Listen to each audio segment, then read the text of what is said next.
4 തെക്കൻ സംസ്ഥാനങ്ങൾ സംയുക്തമായി നടത്തുന്ന കാട്ടാന കണക്കെടുപ്പിന് ഇന്ന് തുടക്കമാവുകയാണ്. കേരളം, കർണാടക, തമിഴ്നാട്, ആന്ധ്ര എന്നിവിടങ്ങളിൽ ഒരേ സമയത്താണ് ഈ സർവേ നടക്കുന്നത്. മനുഷ്യരും വന്യജീവികളും തമ്മിലുള്ള സംഘർഷം കുറയ്ക്കാനുള്ള നടപടികൾക്കുള്ള വിവരശേഖരണത്തിന്റെ ഭാഗമായാണ് ആന സെൻസസ്.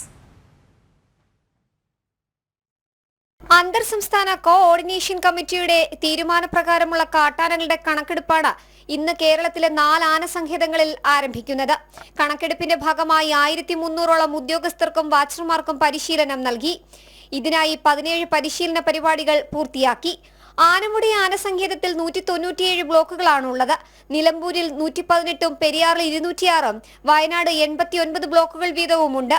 ഓരോ ബ്ലോക്കിലും പരിശീലനം നേടിയ കുറഞ്ഞത് 3 വനംവകുപ്പ് ഉദ്യോഗസ്ഥരുടെ സേവനം ഉറപ്പാക്കിയിട്ടുണ്ട്. 24, 25 തീയതികളിലും കണക്കെടുപ്പ് തുടരും. തമിഴ്നാട്, കർണാടക, ആന്ധ്രാപ്രദേശ് സംസ്ഥാന പരിധിയിലെ വനങ്ങളിലും കേരളത്തോടൊപ്പം ഒരേ സമയം ആനകളുടെ കണക്കെടുക്കുന്നുണ്ട്.